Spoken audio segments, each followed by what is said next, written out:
All right, good morning. Welcome to Monday Morning Business Foreplay, the strategic warm-up that makes the rest of your week hit harder. Hot take, bold moves, and business unfiltered. I am Coleen Stubbs, the founder of Simplified CEO Systems, and I help midlife entrepreneurs simplify their business so that they can lead with clarity instead of chaos.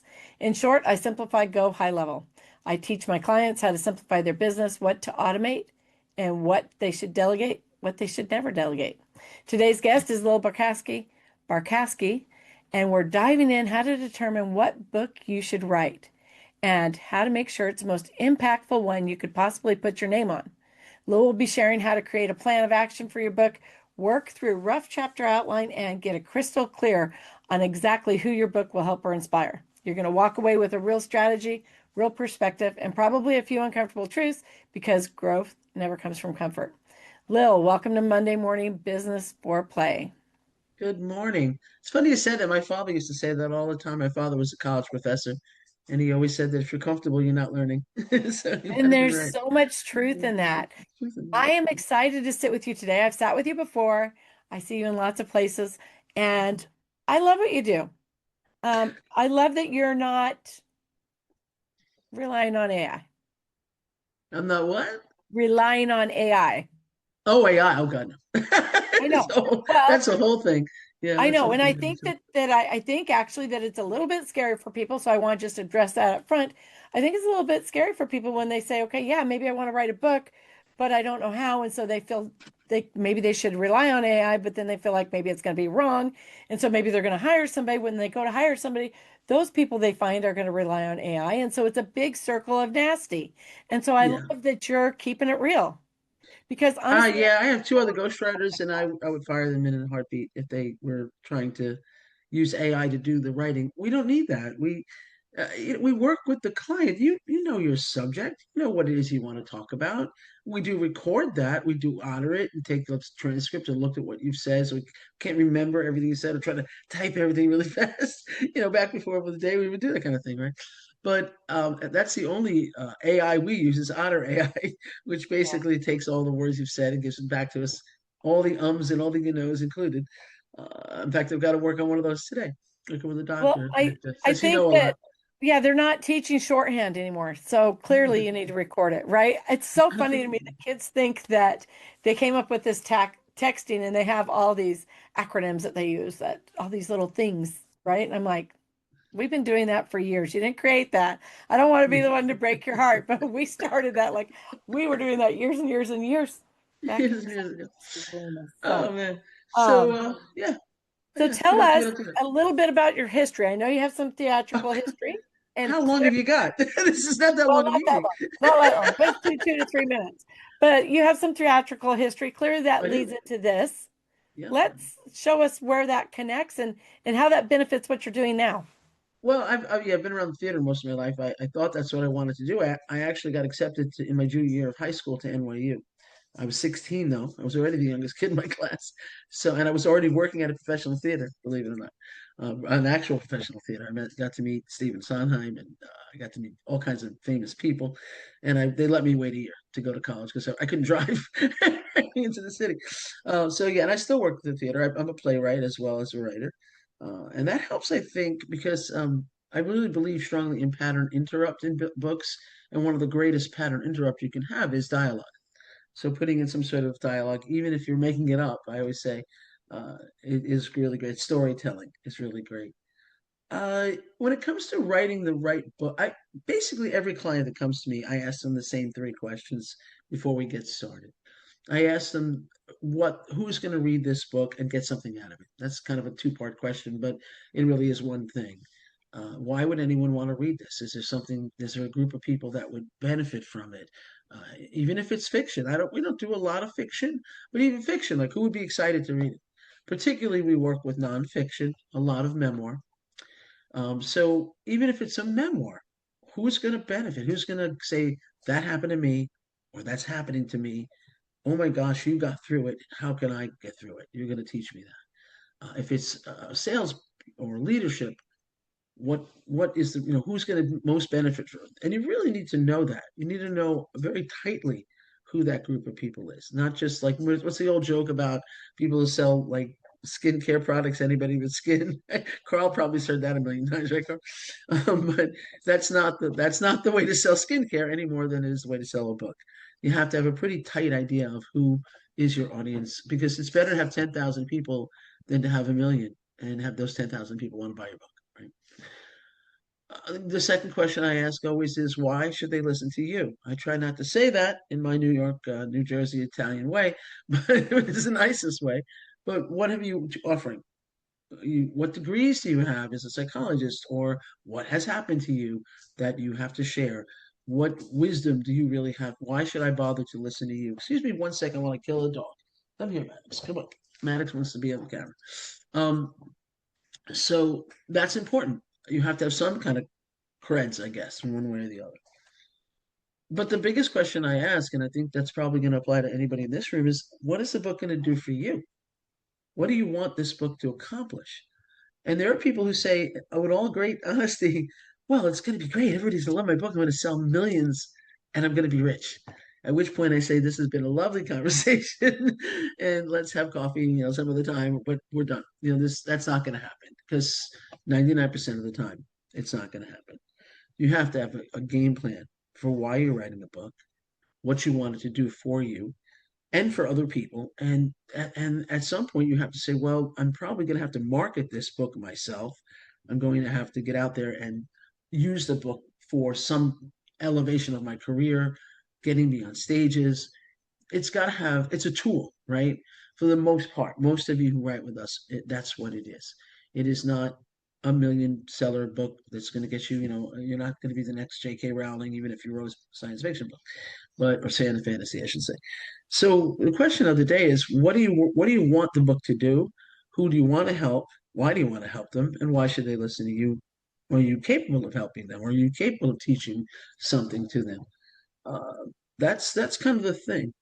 From there, it's a matter of being really serious about the structure of the book.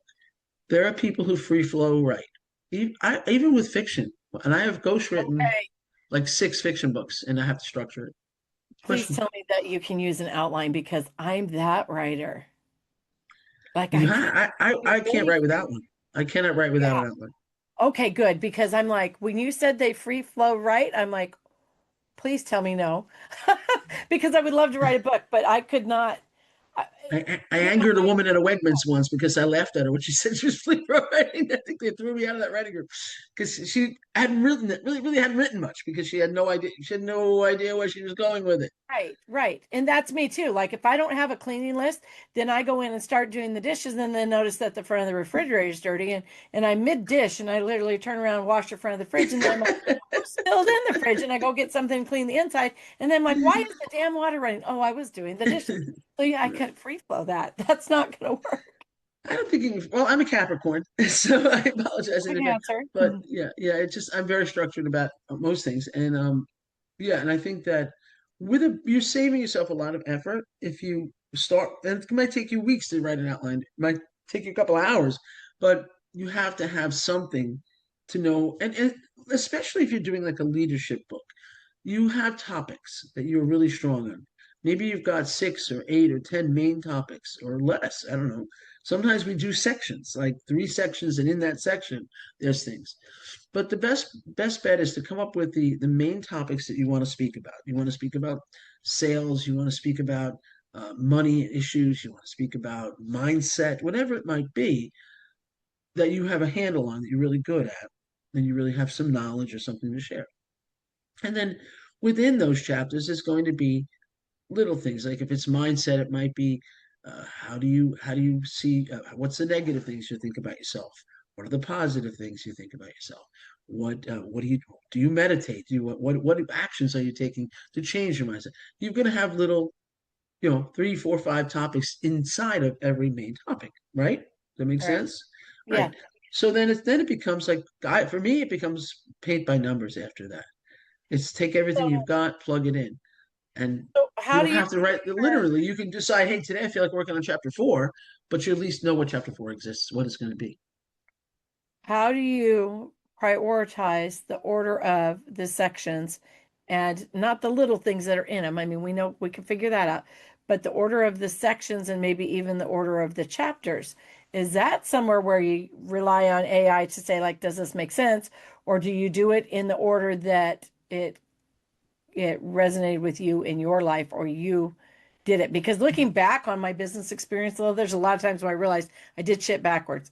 I mean, there's no way of saying it other than that, right? Like, I'm like, why did I not do that first? Should have started with that. So do we do it the way that we actually traveled, or do we go back and put it in a more organized format? I think it depends on the book. It really does. That's a great title for a book, by the way. I did shit backwards, by Coleen Stubbs. And You got everybody you. would We're ready to recognize go. it. As soon as they read it, they go, oh, that's Colleen's. We know who It's a that is. book in of itself. I think it's a book in and of itself. I think I'm a linear person, so if it depends on the book. Let's say you're talking about, give me a topic, any topic at all. I'll see if I can Uh, help you. sure. Housekeeping. Okay. So housekeeping. Um, I think you would have to look at the larger picture, right? You have an entire, we're talking about the interior of the house. Then I would say, okay, what rooms bother you the most? For me, it would be the kitchen. So I would say, okay, here's the order of the rooms I cannot live without being clean, or I will die, right? So kitchen, and most women probably will agree, because when women buy houses, what are the two things they look at? Anybody? Kitchens and bathrooms. That's right. Kitchens and bathrooms. Believe it or not. The bedrooms, you think, nope, that's secondary because they'll figure it out. But if the kitchen and the bathroom don't work for them, they're not buying that house. Yeah. The So I bedrooms would are say, usually lipstick and rouge. Yeah. right. So I would start there and say, okay, here's the kitchen, then the bathrooms, the master bath, the guest bath, or maybe the guest bath if you're the person that has a lot of people over. You have to look at who you are. If you have constantly got people over, that guest bath has to be kept perfect, right? You don't care about your bathroom as much if family comes all the time or your friends all, but that's second. And then you go from there. Okay, then the living room maybe would be next, and then bedroom, master, maybe guest bathroom because my mother-in-law's coming, or whatever, right? So you have to prioritize in terms of like how people think. So what are we cleaning our house for? Cleaning our house for relatives coming for a wedding. We're cleaning our house on the daily basis. It's all that's a different story. So you have to look at what is the story I'm trying to tell. Even that is the story, and finding ways to say what you said in your head. Dad, why did I just stop in the middle of washing these dishes to clean the refrigerator? What is wrong with me? That's funny. Tell stories of how you had the whole bathroom clean, and then the dog went in there and peed, and you didn't know, and you're embarrassed because the dog got in there and peed on the rug. My dog said, that's the one place he loves. I got to keep that bathroom closed because he will pee on that rug." It's a thing, right? He doesn't pee in the house, except he loves the bathroom in the spare room, so That's he doesn't go in there, right? So there's stories to be told, and that's how you look at it. You think order of priority to you, order of priority based on what you're talking about. What is if it's leadership? What leadership? Who are you giving? Who are you talking to? You can't do a book on leadership for everybody. I'm going to do a book on leadership, let's say for 20 to 30-year-olds who've never been in leadership. How do you teach them to be a leader as opposed to someone who is maybe trying to go from middle at best management to upper management? How do you teach them to be a leader? We did a series of books on that. So it really depends on what the story is you're trying to tell, and then you break it down into the best way to step one step at a time from one thing to the other. Does that make sense to you guys? That does make sense. Okay. That does make sense. And I appreciate you taking the time to do that. And a funny story, side note, I have a beautiful kitchen. I think it's beautiful. It's not always clean because we have 10 million kids, but um, I scrub the front of this cupboards under my sink every single week. And every single week there are black feet print that go up them. It's just the most bizarre thing. But I have a 7-year-old grandson, and I actually caught him. And I don't know, he runs in and puts his hands in the sink and pulls himself up and walks up the cabinets till he can hook his arms over the sink to wash his hands. Oh my goodness. And so I'm forever, and we live on a farm, so I forever have little black footprints in my lovely kitchen I remodeled and put white cabinets in. Oh, These little black footprints. So yes, fun stories like that. Kids, right. It's a one fun thing, story, and that would be fun if you're telling a story of how to keep cleaning your kitchen. Right. yeah. So does anybody else have any questions while we have her stopped? Questions. I love questions. Anybody? Come on, Brenda. You have a question. You always have a Hi, Brenda. Welcome. question. Okay, go ahead then. Yeah, I Thank you. told you. I count on Brandon for these things.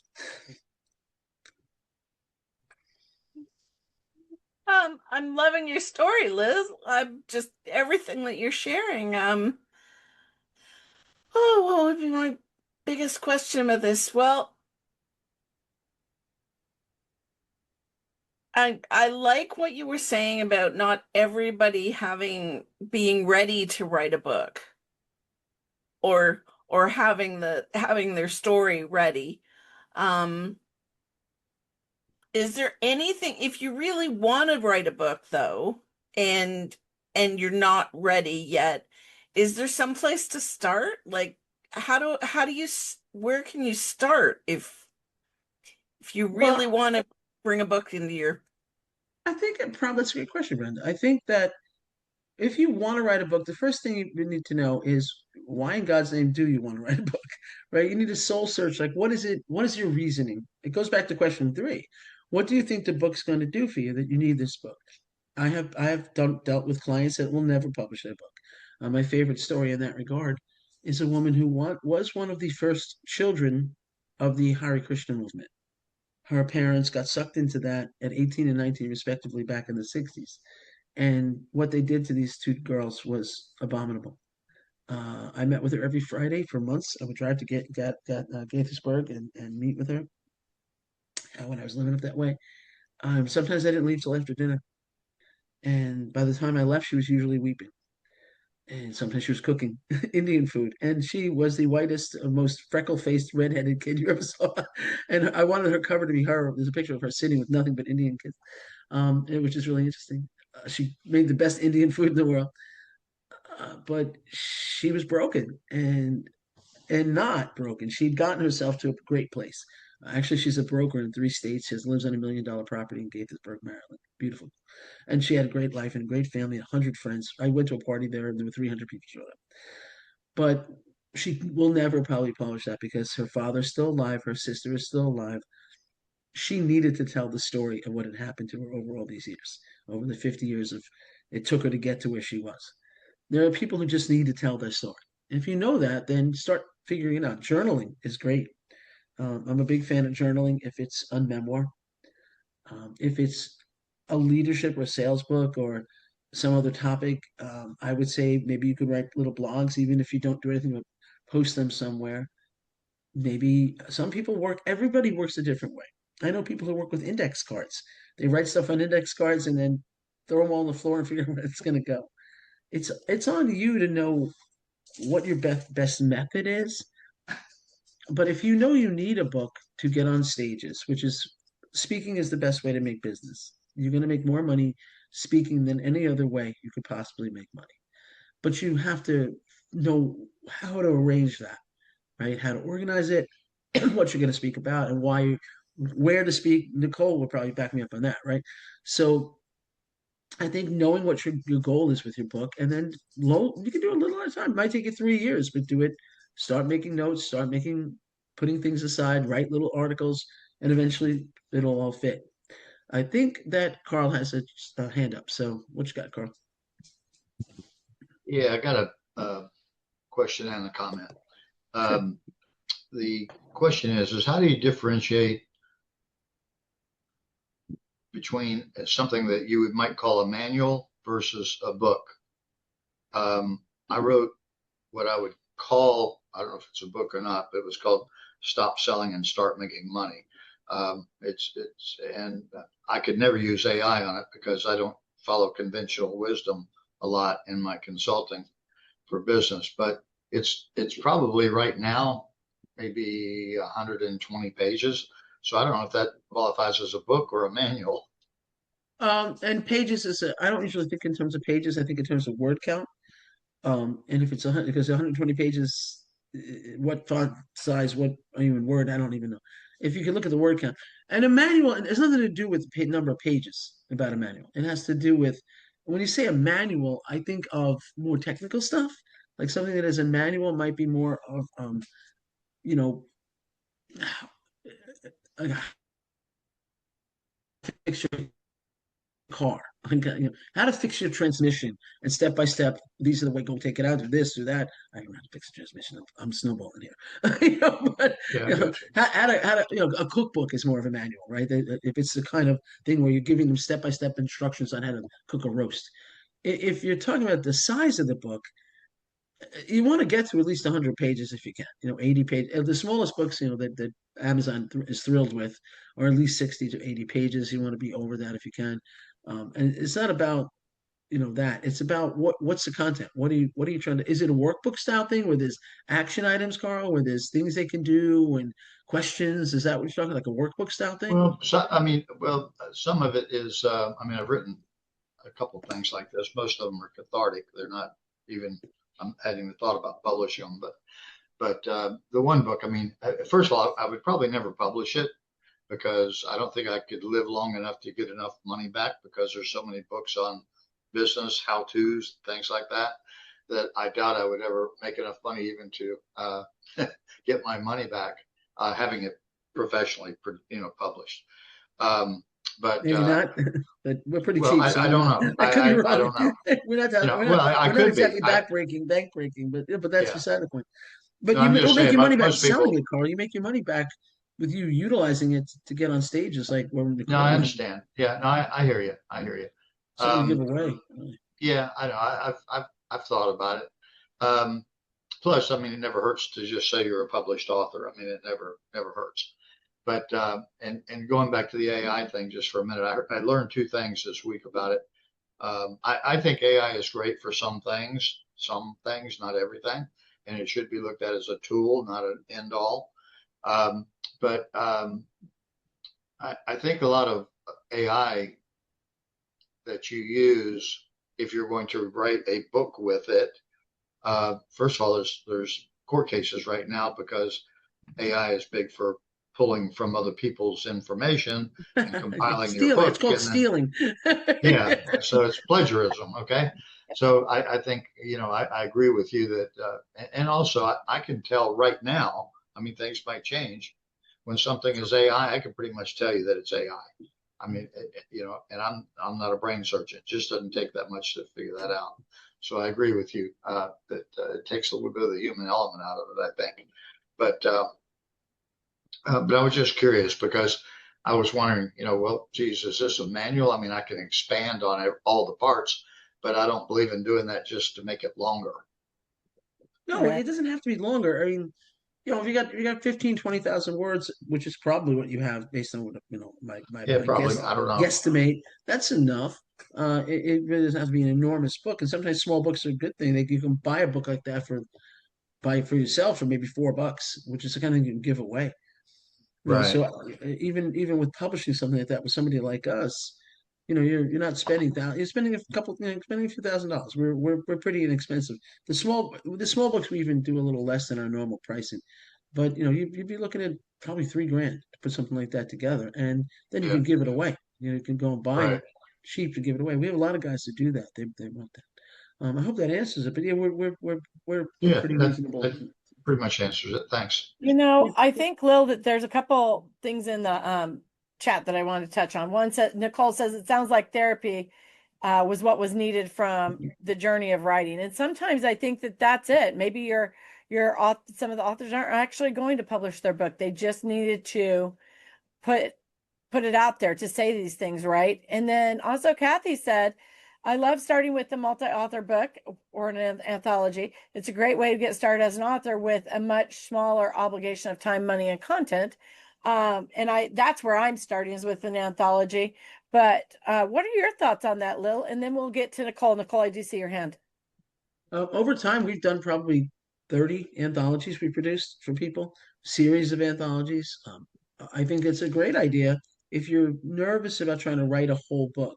And watch who's doing it and what you're getting out of it. There's a lot of people producing anthologies that going to take your money and not going to get much out of it. But try to write at least a couple thousand words, not these little tiny things.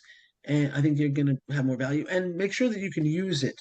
When we do an anthology, if you write 750 words, 2,500 words, 2,000 words, whatever, we don't keep that. You can take that and do anything you want with it later.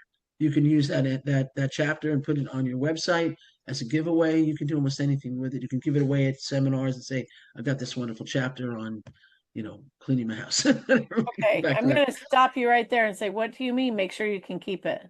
Because there are people who produce anthologies and then they own the property. You don't. You have to have the ISBN number, don't you? Nope. Or is there something Your else? individual chapter is what I'm saying. If Mm. they tell you that you cannot reuse I your didn't individual check chapter that later, before I signed up for right. this anthology. And Nicole? in our contracts, we're clear about it. You can't publish it again, right? You can't publish it elsewhere because it's published. But that doesn't mean you can't give it away. We can put a nice. We often do that as a courtesy. We'll put a cover on it, like for an ebook, like just the chapter, and then Mhm. people add like a little bit to it, and then they can give it away. They understand they cannot publish it, but they can come to Nicole Summit and say, "I've got a great giveaway. Here's my chapter," and now it'll have a pretty front cover with just their name on it, and maybe a forward that somebody wrote and some acknowledgments. We'll beef it up for them for a very couple $100. We'll say, "Hey, here, make something you can give away forever." And make a nice thing out of their chapter, or they can take it and do that if they want us to do it. No, so we charge for it, but not a lot. But they have a graphic designer that wants to put a little front cover on it. So long as they understand, they try to publish it again. That's a problem because they can't really. The chapters are too small. Even a 5,000 word chapter isn't big Okay. enough to publish. Make All right. sense? I understand that, but what if we took the chapter that we wrote for an anthology and used it as the opening chapter or introduction or whatever to our book that we write? Then can we publish it? Talk to the publisher. They may or may not allow it, and it may get flagged as content that's already been published, but probably not because if it's in a bigger book and there's enough content around it, Amazon probably won't have a fit or anybody else. But talk to your publisher about that. We say don't do that. We're saying use it for giveaways, use it for on your website as a thing as a lead magnet. It's a great lead magnet, but you can't republish it. But it's yours. You can do otherwise with it. Right? How Because interesting. does that kind of make sense? It does. And Kathy said in the chat, I would adjust the chapter a bit for your solo book. I say, and I think that the lady that we're doing our anthology with owns her own publishing company. They usually And do. so I don't know, it maybe I don't know. I don't remember, but I will check with her. Nicole, go ahead, my dear. Yeah, thanks. Oh my gosh, this brings up so much because we got that summit coming up called Plot Twist: A Gathering. Here's where my passion lies as a stage host is that, people write these books and they're cathartic. You tell your story, and I would love to see more. And we've had conversations. It's that more in-depth juiciness of the drama of kind of spilling the tea, maybe just of you, what your decisions were and your journeys were. And that's why I'm so passionate about bringing writers and authors into the stage to tell their story, because there is that journey, right? Even back into Agatha Christie, kind of, you want to know the mystery and you want some type of solution at the end, right? What happened in your life. But that kind of gets into, even if you're writing an anthology, you can put it on audio, you can put it on video. When people choose to do that, there is a dynamic of what can be done to utilize the publicity, and you've got to get on a podcast, you got to talk about it. So many writers that they get so into their uniqueness of the art and the creation that they forget that people want that. They want to share that moment with them. When you're talking to people, what is something that you suggest to them to go, publicly? Is it go more towards PR? Just get on a podcast. I mean, that for me is just come here, talk to people, ask questions. It's marketing. Anytime you open the mic or put something in the chat, people connect. And I think this is in this attention deficit disorder of life that we're in, where people are not getting enough attention. I look at it that way, right? There's a glory to this kind of unease or dis-ease that we have claimed to be, but where do we get that into bringing the story to video now for people? Do they see that journey? Do people see a longer journey when you're talking to writers of, we can make my own documentary, or I can share it with my members, or I can put it into an audiobook and I don't have to go to Amazon or anything? Well, you're gonna okay. So marketing is the toughest part, right? And the problem is people want to write a book and then they don't want to do the marketing part of it. There's several reasons for that. One, it's a pain in the neck, right? You have to have PR is very expensive. Getting a PR person is worth it if you have money and can afford it. If it's the right PR person, somebody can actually get you out there. When it comes to you have to be on Amazon. As much as you may hate them, your book has got to be everywhere. We actually put all our books on Amazon and Ingram Spark. Ingram Spark we typically do our distribution through them rather than Amazon. The wider distribution, they have a wider range, and you can buy your books from them, and they're print on demand all over the world. But you have to be available, right? And not. I've got people say, "I don't want my book on Amazon." Well, then you're not going to sell any books. People go to Amazon and buy books. We may hate their guts, but it's what it is. At least you have to be on Barnes and Noble, and not everybody goes there to buy a book. But when we publish a book, it goes to every outlet there is. As far as like people, I'm not sure I quite understand the question, but I will say this. I think I always say this. This is a very Lilism kind of thing. I have my Lil's theory of Lil's paradoxical theory of humanity. People are desperate to be seen, Nicole. They're desperate. Everybody wants to be seen. Yeah. And everybody is petrified to be seen. Yep. That is the paradox, right? So if you can look at that paradox and say, well, what outweighs what? If I'm desperate to be seen with my book, I want people to read my book, but I'm petrified they're going to read it and hate it. You have to decide whether, yes, there are going to be people who read your book and go, you suck, it's terrible. You're going to get his 1-star review. And one guy gave a 1-star review of a book I wrote because he said it wasn't for kids. It was about a serial killer, rapist and serial killer. No, it was not for kids. No, but the book prior to that he had read by the same group of people he knew was for teens. It was a book for young girls, basically. We're looking at 12-year-old girls, basically. And I hopefully continue to write that series. So he misunderstood. When he read this book, he thought it was going to be similar, and of course it wasn't at all. And terrible review. So you're going to get bad reviews, you're going to get great reviews, you're going to have people say, yes, I love your book. People say, this is terrible. But you have to be willing to get out there and show what you've done to people and say, this is what I've done, and have it be everywhere, just like everything else. If you want to make business, you have to be kind of everywhere. And in this world, that's annoying because you have to be on different social media platforms. You have to talk on if you don't like speaking. If you're an introvert, it's going to be tough. If you don't know how to speak on anything like this I'm doing right now, you're going to be sitting in your house and hoping for work. It's just it doesn't work that way. So I don't know if that in any way addressed what Yeah, you're I think I wanted to hear that from you with really that journey, because I think as a stage host, as a person who used to watch the biography channel and grew up with these really juicy stories and these plots and these twists of it's just life, right? We want to see the drama. Nobody tells a story like you do about your journey, your life, and what you know. And it's so important to say, hey, yeah, you can hire a PR person, but for me, I love teaching people, hey, just get on Zoom. How you're already paying $20 a month. You might as well use it to tell your story on a podcast like you're doing right now. I think it's just that small, bringing it back to the simplicity of what we do have access to without making it a monster of what it is, and bring it back into a supportive group. To say, hey, come in here. I have this really cool thing. I have this wonderful story, and I would love to see that. And I love that. And I think back to the marketing, Lil, that I think, and Kathy, I do not want to put you on the spot. Am I correct in saying you do anthologies, right? Yes. And do you have, I may be totally wrong. Somewhere I was in a meeting last week and somebody said that they use Times Square billboards. Oh, That's me. oh, I love you, but please. You're killing me, man. Do they not work? I don't know. I don't know anything about that. I think Well, it's just another opportunity for visibility. That's what the like book another is. Facebook or LinkedIn for those of us that have to embrace the social media, right? It's just one more I'm a New app, Yorker. Here's right? the thing. No one looks at them. I love you to death. No, I went to NYU. We ignore the shit out of those things. Yes. But Or for maybe the those of us It's a nice thing. that It's nice aren't to New stand in front of it Yorkers, and wait and hope that yours is coming up and get a picture of yourself. And that's what they're great for. I mean, Well, people that's do funny that. because that's what I've seen, Lil. Yeah, that's what they do. But I a saw lot of times you don't know when that's going to happen. So you can be standing there for hours waiting for it to happen.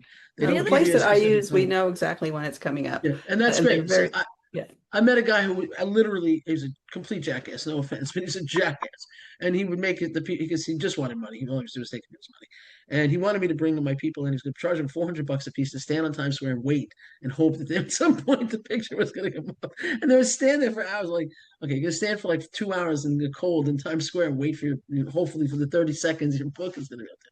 But it's great PR if you're there and you can stand there and do a selfie and look, I'm on Times Square. Yes. Because the people in your life will pay attention to it. The people in New York, not at all. Okay. Not And at so all.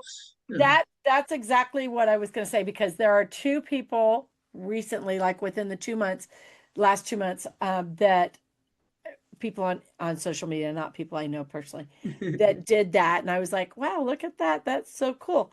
Yeah. And I do think Cool it's on social media. It's excellent. kind of in the same way that I think LinkedIn is cooler than Facebook. I mean, and cooler than Pinterest. But I think it's a personal preference thing. But I do love that we're being honest when we say, hey, you got to be everywhere. Writing Yeah. a book isn't going to make you a superhero, nor is it going to make you $1 million out the door. I think that you really, it's just like everything else. You have to be out there. To Nicole's credit for what she was saying, on Plot Twist, one of the things that I'm offering is an author page.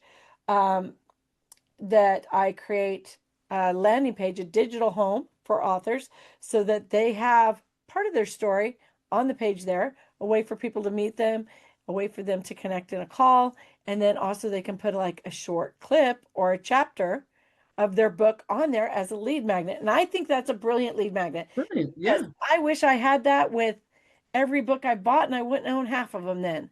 Because as soon as I got them, I mean, somebody said, "Oh, this is great," and I bought it, and then I opened it and read the forward, and I'm like, "What am I doing? Not for Well, me."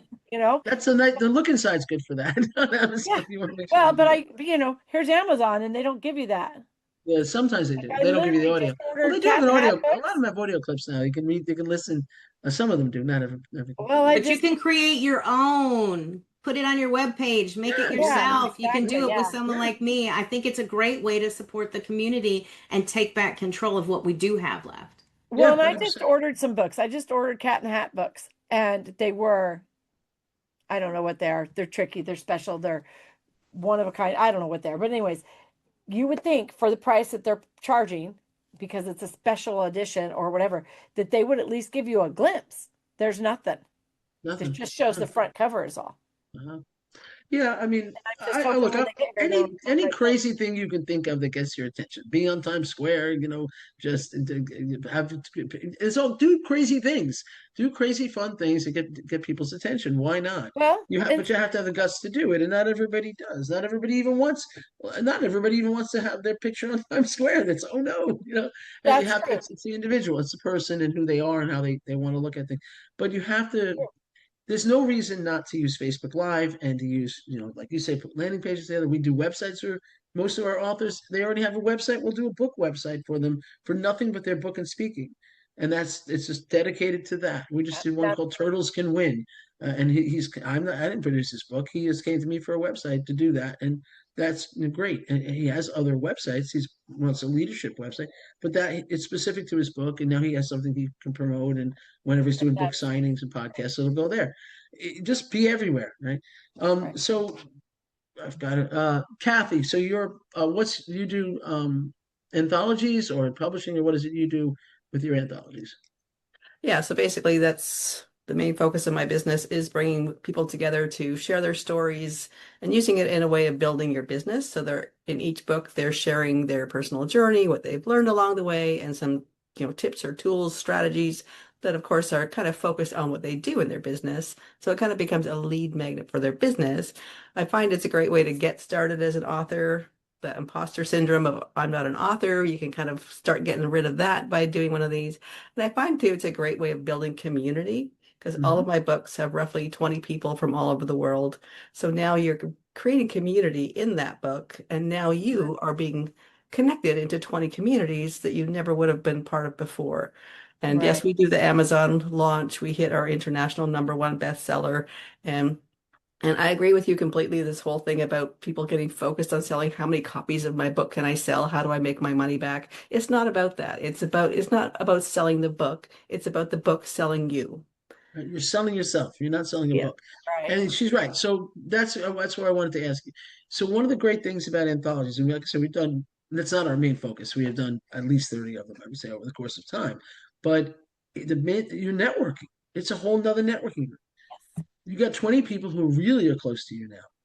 They're not Yeah. just people you network with and kind of see you once in a week or whatever. These are people you're in the trenches with. You've written a book with them. You've worked. And we, I don't know if you do this, but we would coach with them. When we do that, or when we used to, I haven't done one in a long while. I'm supposed to be doing one soon, but um, I would meet the authors in little groups or however they want to come at least 4 or 5 times and go over what they're talking about and what's their journey, and they would get to really know each other in groups of 4 or 5 or 6 of them. And I like the books with only 10 people in them overall because that gives them all listed as Amazon, authors, because you can't put more than 10 people's names in. But then when you get to 20 and 30 people, you got more people and you got more clout and you write a smaller chapter. You don't have to invest that much time. When there's 10 people, they're writing, 4,000, 5,000 words. They're writing a white paper. And we used to do a lot of those as well. But it's a great way to get to know a bunch of other people who are like-minded with the same topic or same concept. Go out there. Now they know you, and you're all selling the books together. You're not going to make very much money selling Right. them, And but that's the important point right there. I feel like from the marketing standpoint is that you've just opened, just like you, Lil, you sent invites to people to come on this. I also did. And so it's Mhm. the cross promotion. And so if you're in an anthology and everybody is doing their due diligence and actually cross promoting it, and not even, I'm not talking about just like, hey, the book launch. I'm talking up to it, talking about it as they're doing it and intermingling with people, sharing it that way, even just little bits in their newsletter that this is what they're up to in their world. But that cross promotion is huge. I think that's that. And usually it's coming from somebody that their audience knows, likes, and trusts them, right? And so when they come and share a part of yours or that you're also in this, when they do that correctly, then it really opens the world. And we all know that we were right, okay? Back in the 70s when they said build the relationships, that's what we're coming back to. You've got to have the relationships. You've got to get in with these people. So, Lil, I've got 3 questions for you. Okay. Put you on the hot seat for a minute. You have to be honest in your answers, okay? We'll try. You don't have to filter anything, however. You can just say it as it is. Okay. What's the one thing everyone in your industry is doing? Okay, let me start again. What's the one thing everyone in your industry is doing that you think is complete bullshit, and why are they still doing it? Well, for one thing, I think it's pricing. I'm looking at people who are charging enormous amounts of money to do what we do for much less, and they're not doing a good job with it. They're using AI for their covers. They're doing whatever they can to make a buck. It's my $20 lemonade stand concept, right? There's a guy driving down the road. He's thirsty. He sees a kid on the side of the road. He's selling lemonade. He pulls over. He walks up to the young man. He says, "I'd love a glass of lemonade. How much?" And the kid says, $20. He looks at the kid and says, "Is it gold in the lemonade? Like, why is this?" And the kid, with all earnest and honesty, looks up at the man and says, "I've only got to sell one." Yeah. Okay. That's nice. We white label to people who can't get themselves together because they're charging 3 times, 4 times what we are, and they're not doing as good a job. Do a good job, be fair in your pricing, and don't rip people off. You and don't use something, don't cheat. Don't use AI and all this other nonsense because you're going to wind up in trouble with your cover design, your interior design, all that stuff. Use the right programs, do it the right way, and charge a decent amount that you can live with and get people out there. Get more books published. Get more people out into the world selling their books and getting on stages. That's it bothers me when I see people overcharging ridiculous amounts of money. Okay, good answer. I love that. And I would agree with everything you said. Okay, number 2. What is a mistake you made that cost you serious money or time that you kept making anyways because you were too proud or too scared to admit that it wasn't working? Okay. I won't say that we made any mistakes in our structure of things. We do a really good job. We've got a great staff, and they're wonderful. But we have had a couple of clients that we should have said no to earlier. One in particular, we actually told her she was the worst client of all times. She won the award, not just of the year. We had one we told her she was the worst of the year, and she actually came back. But when we said you were the worst client we ever dealt with, there we were on iteration 18 of her interior when we told her to F herself in no uncertain terms. And she was mad. You know what? She never published the book. And she blamed us. She blamed Haley, who helped, helped us get the thing. I mean, she did the same thing to her. I made the mistake. She gave me the sob story of she had cancer and she was an older woman and she had gotten screwed over by her publisher. And I believed her and I felt sorry for her. And my feeling sorry for her caused us enormous amount of trouble. And we still to this day laugh about what were we thinking? Because the girls that work, the young ladies that work for me are phenomenal. They're kind. They all have a really good attitude. They all care about people. And we tried. We tried to help her. But we should have stopped. We should have put a plug on that on trial number 5. She was giving us more hell than and she was mean. She was absolutely mean. And we should have said, goodbye. So that was a mistake Yeah. that cost us time and money. I don't like mean people. And the reason I think that I don't like mean people is because kindness is free. Why are we not spreading that like glitter? Got me hanging. There's She just turned out to be a really nasty woman. zero reason to not be kind. Okay. Third question, then you're off the hook, and we'll take any last questions we have from the audience members. Third question. If you could give only one piece of advice to someone in your industry, but it would go completely against the grain, what would it be, and why is it worth the backlash? Oh boy. I'm not great at giving advice to other people doing what I do. I think again, I think it goes back to I was somebody who said that all ghostwriters use AI. I have no issue with the AI thing, but I think that overusing that and that's probably against the grain right now because people are just thinking, well, I'll just use AI for everything and it'll save me time and save me money. I think you're going to wind up getting caught up in that, and there's a net coming. And there's also the fact that people don't recognize some of the one of the groups we were in, maybe Carl might have been there, or maybe Brandon, one of them. A young man said something about how stupid we all are because there's only like 3 companies offering this, and he's teaching people to actually hire humans because pretty soon it's going to be cheaper to hire a human because they've got us by the billions. They're gonna start charging 10 times what they're charging right now to use these services, and you've got yourself. It's like a drug. There are people who are attracted to this so badly and attaching themselves to it that they don't know how to do anything without it. Much like heroin, and they're going to be stuck when the heroin price goes up times 100 because they won't know what to do. I think something you said earlier, you said something about connecting or whatever. This is the era of community. That's what I'm saying that on every network. This is the era of community. Young people today are going to have to find the people that they can do things with, that they can combine their efforts, combine their talents, combine their wherewithal, and do a thing, an actual thing that they can charge for and that fills a need. And they have to do it together because they can't do it alone. There's one skill doesn't equate to enough to make a living on anymore. You have to put a group of people together with great skills and do that. And that's not what people want to be solopreneurs. It's nice to be a solo publisher. I could never do this without my team. I have 2 other ghostwriters. I've got 2 phenomenal designers. My admin's a good designer. My adopted daughter's coming on as an intern all summer. Then I have a web developer who does all our websites. You have to have a team, and you have to work you have to work that way. And I think that may go against the people all think I'm just going to do this all by myself. You can't do things by yourself. That's ridiculous. And that I think community is the biggest thing. I don't know if I even answered the question, but I did make an effort. You did. You did answer my question, and I like really 4 minutes if appreciate anybody that. else has a question. You did really, really well, and I appreciate that. And I want to just say today we are out of time, and I do have a call in shortly here, but I want to say that I really appreciate everybody who's here today. I appreciate you stepping up and being a part of my community.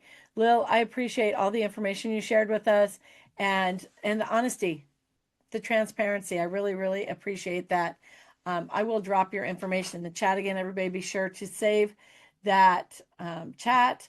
And this has been Monday Morning Business Foreplay. If today's conversation helped you to see something differently, make one clear decision, or take one meaningful step forward, then it has done exactly what it was designed to do, because clarity creates momentum and momentum beats motivation every day. Thank you so much, Lil, for sharing your experience and your perspective with us. Please share this conversation when the replay goes out. Tag people in it who need it. And I will drop your information in here one more time. Any closing words from anybody? Yeah, come. Lil's going to be live on LinkedIn this Wednesday, so love it. Yay. Yeah, go see that. And make sure you get down to get out to Plot Twist as well. We do have Potapalooza this week, Plot Twist next week. You can look on either Nicole or my LinkedIn to get the information for that. Thank you guys so much for being here. Thank you, thank you, thank you to Bye-bye, bye-bye. Lil. Thanks for having me.